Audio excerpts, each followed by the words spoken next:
vamos entender agora como funciona o Vale Refeição.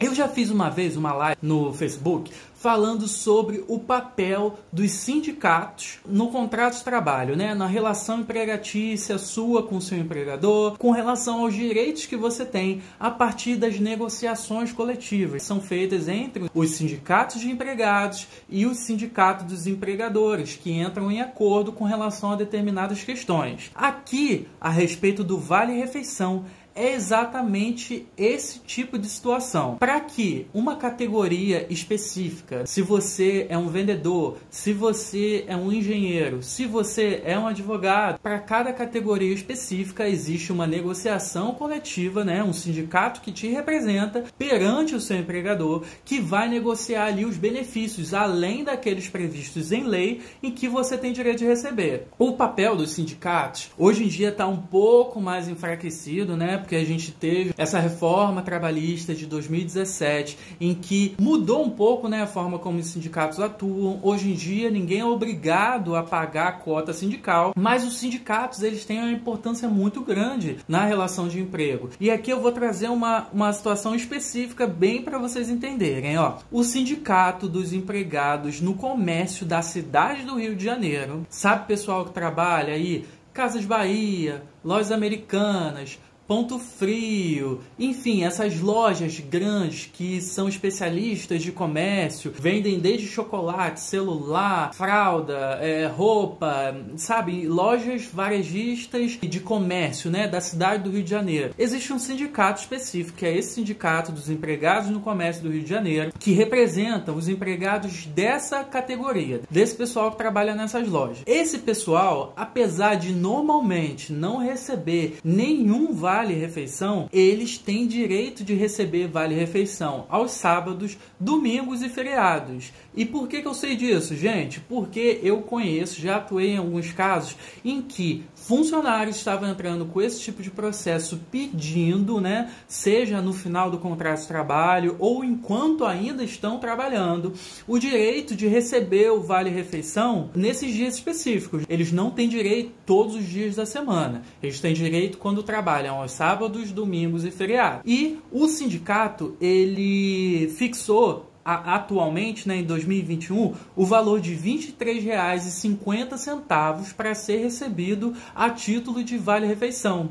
Então, como você pode ver, isso é uma coisa real que impacta dia a dia desses trabalhadores. Por quê? Você deixando de receber R$ 23,50 aos sábados, domingos e feriados, vai fazer uma grande diferença no seu orçamento. E não são todas as empresas, como eu falei, que pagam esse benefício. Falando especificamente sobre as Lojas Americanas, por exemplo, essa é uma empresa que reiteradamente, apesar de haver nessa negociação coletiva ali do sindicato que representa os empregadores e o sindicato que representa os empregados, entraram em um acordo para que os funcionários recebam esse tipo de benefício sábados, domingos e feriados. As empresas concordaram, apesar disso não estar previsto em lei. Mas apesar de ter concordado no papel, na prática essas empresas não estão pagando. E então o funcionário pode fazer o quê? Procurar um advogado e fazer com que o seu direito valha na prática. Então, se você trabalha em alguma outra área, se você trabalha na indústria, se você trabalha, sei lá, em um escritório, por exemplo, entre em contato com o seu sindicato, liga para o sindicato, entra no site do seu sindicato, você vai conseguir verificar as convenções coletivas, você vai conseguir verificar se efetivamente você tem direito de receber alguma coisa que na prática não está recebendo. Então hoje separei aqui um processinho para a gente poder só identificar, mostrar para vocês como que na prática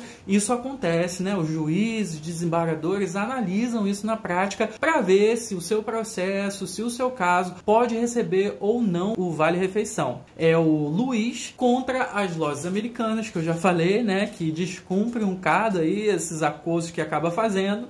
E nesse caso, o Luiz, ele entrou com um processo pedindo algumas coisas. Aqui a gente vai concentrar no pedido que ele fez do auxílio-refeição, né? O juiz fala que o auxílio-refeição está previsto na cláusula 4ª, item 4.4.1 da convenção coletiva do sindicato que representa esse trabalhador. Então o juiz, ele falou da seguinte forma na decisão, ó: condenam-se as reclamadas, né, as empresas empregadoras, a procederem ao pagamento dos valores correspondentes às diferenças do auxílio-refeição, observando-se o período de vigência de cada norma. Porque, gente, cada ano é feita uma negociação diferente. Então, se esse ano a negociação com as lojas americanas, por exemplo, está determinando o valor de R$ 23,50 por cada dia trabalhado, sábado, domingo, feriado, pode ser que no ano passado o valor fosse um pouco menor, porque a inflação estava menor. Então, cada ano isso pode ser reajustado, ou isso pode valer por 2 anos, enfim, vai depender aí da negociação. Então, o juiz falou que tem que ser observado o período de vigência de cada norma coletiva, o pagamento dessas diferenças não pode gerar desconto nos valores devidos à autora. Então, além dos pedidos que ele fez, né, de hora extra, etc., esses valores aqui que ele está falando, não podem haver descontos com relação aos outros, né, hora extra, etc. E não há que se falar em integração desses valores na remuneração do autor, já que esse benefício tem caráter indenizatório, conforme estabelecido na norma coletiva que se previu. E o que o juiz está falando aqui quando ele diz que tem caráter indenizatório? Isso quer dizer que o valor que você vai receber de vale-refeição, de auxílio-refeição, ele não vai integrar o seu conjunto remuneratório. No vale-refeição, a gente não está falando de uma verba que ela compõe o seu salário, é uma verba indenizatória para que você, é uma indenização para você poder trabalhar, para você se alimentar adequadamente, e isso o seu empregador concordou em pagar. Se você está passando por uma situação parecida, verificou com o seu sindicato, você tem direito de receber esse auxílio-refeição, vale-refeição, seja o nome que o seu sindicato dê, procure um advogado, se informe melhor, vê se o seu direito realmente é válido, porque a gente tem que se lembrar que hoje em dia a gente tem que ter cuidado com esse tipo de ação trabalhista, mas pode ter certeza que se você procurar um advogado que milite no direito do trabalho, ele vai saber analisar adequadamente o seu processo e vai te dar as melhores indicações e recolher as provas necessárias para garantir o seu direito. Até a próxima!